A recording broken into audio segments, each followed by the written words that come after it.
चालू हुआ। Hello friends, स्वागत है आप सभी का हमारे इस YouTube channel Unique Civil Services में।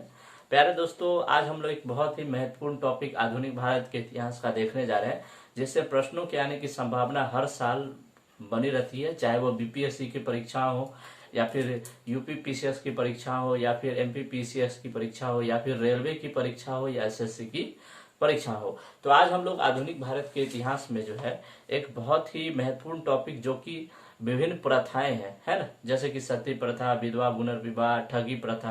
तो ये सारी प्रथाओं को जो है आजादी से पहले जो अंग्रेज आए थे उन्होंने धीरे धीरे भारत में अंत कर दिया था। तो आज हम लोग उसी टॉपिक को देखने जा रहे हैं। तो सबसे पहला जो हमने देख लिया है वह है सती प्रथा। देखिए बच्चों, सती प्रथा क्या होता था कि अगर कोई महिला है, अगर उसके पति की अगर मृत्यु हो जाती थी तो उस महिला को क्या होना पड़ता था? सती होना पड़ता। अर्थात कहने का मतलब क्या कि उस महिला को जो है उसके पति की चिता के साथ जलाया जाता था। तो इस प्रथा को जो है 1829 ईस्वी में लॉर्ड विलियम बेंटिंग के शासन काल में पूरी तरह प्रतिबंध कर दिया गया था, यानी एक तरह से कह सकते हैं समाप्त कर दिया गया था। और इसी समय जो है भारत में जो है ब्रह्म समाज के संस्थापक राजा राम मोहन राय ने भी सती प्रथा को अंत करने में एक महत्वपूर्ण भूमिका निभाई थी। उसके बाद नेक्स्ट हम लोग जो आते हैं विधवा पुनर्विवाह। विधवा पुनर्विवाह ये 1856 ईस्वी में लॉर्ड कैनिंग के शासन काल में जो है वो लागू हुआ था। कि मतलब कि अगर किसी के पति अगर मर गया तो अगर वो स्त्री चाहे तो दूसरा विवाह कर सकती थी, जिसे हम विधवा पुनर्विवाह कहते हैं। इसमें ईश्वर चंद्र विद्यासागर ने महत्वपूर्ण भूमिका निभाई थी। आइए नेक्स्ट हम लोग जो देखते हैं वो है दास प्रथा। देखिए, दास प्रथा जो है प्राचीन भारत इतिहास से ही आपको देखने को मिलेगा भारत में। तो इस दास प्रथा का जो है वो पूर्ण प्रतिबंध किया गया था 1833 ईस्वी में, जबकि इसे भारत में पूरी तरह समाप्त किया गया था 1843 ईस्वी में। और जब इसे समाप्त किया गया था उस समय जो भारत में जिसका शासन था वो थे एलन बरो। नाम याद रखिएगा, एलन बरो के शासन काल में इसे भारत में पूरी तरह समाप्त किया गया था, जबकि 1833 ईस्वी में दास प्रथा पे पूर्ण प्रतिबंध लगाया गया था। अब आते हैं हम नेक्स्ट हम लोग जो है नर बलि प्रथा। नर बलि प्रथा जो है ये 1844 से लेकर 45 ईस्वी तक जो है इसे समाप्त किया गया था।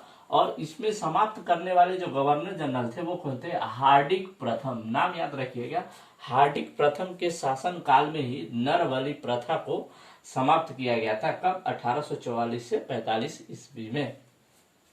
उसके बाद आते हैं शिशु वध प्रथा या शिशु वध पे प्रतिबंध। तो शिशु वध पे जो प्रतिबंध है वो जनरल जॉन शोर ने, नाम याद रखिएगा, शिशु वध पे जो पूर्णतः प्रतिबंध जिन्होंने लगाया था वो थे जनरल जॉन शोर। इनके शासन काल में जो है शिशु वध पे पूरी तरह प्रतिबंध लगाया गया था। अब आइए नेक्स्ट हम लोग जो देखते हैं वो है ठगी प्रथा। ठगी प्रथा क्या है? ये लॉर्ड विलियम बेंटिंग के शासन काल में इसे समाप्त किया गया था। और इसमें जो है लॉर्ड विलियम बेंटिंग की जो सहायता करने वाले थे वो कर्नल स्लीमन थे। तो कर्नल स्लीमन की सहायता से लॉर्ड विलियम बेंटिंग ने ठगी प्रथा को जो है समाप्त किया था भारत से। और यही प्रश्न इस बार जो है 66 बीपीएससी में पूछा गया था आपसे कि ठगी प्रथा को जो है भारत में किसने समाप्त किया था? तो कर्नल स्लीमन ने, है ना, जबकि उस समय गवर्नर जनरल कौन थे? तो लॉर्ड विलियम बेंटिंग थे। उसके बाद आते हैं नेक्स्ट है शारदा एक्ट।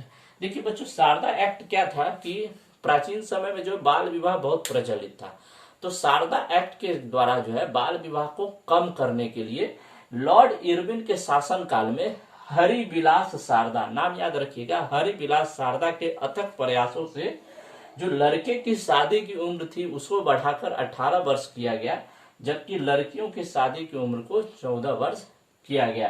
तो आप याद रखिएगा, शारदा एक्ट इसे 1930 ईस्वी में लॉर्ड इरविन के शासन काल में हरिविलास शारदा के अथक प्रयासों से लागू किया गया था, जिसमें लड़के की उम्र 18 साल और लड़कियों की उम्र 14 साल। ये भी प्रश्न आपका बीपीएससी में पूछा गया है। उसके बाद आते हैं नेक्स्ट हम लोग native marriage act. Native marriage act इसे 1872 ईस्वी में जो है 1872 ईस्वी में नॉर्थ ब्रुक के शासन काल में लागू किया गया था। नेटिव मैरिज एक्ट का तात्पर्य क्या है कि इसमें अंतर जातीय विवाह को प्रोत्साहित किया गया था। तो आप याद रखिएगा, नेटिव मैरिज एक्ट 1872 ईस्वी में नॉर्थ ब्रुक के शासन काल में इसे लागू किया गया था और इसमें अंतर जातीय विवाह को प्रोत्साहित किया गया था। तो आशा है आपको ये 8 जो प्रथाएं हैं जिससे प्रश्नों के आने की संभावना हर एग्जाम में बनी रहती है, आपको समझ में आया होगा। आप इसे लिख लेंगे वीडियो पॉज करके, और फिर नेक्स्ट वीडियो में हम लोग किसी और टॉपिक के साथ आपसे मिलते हैं। धन्यवाद।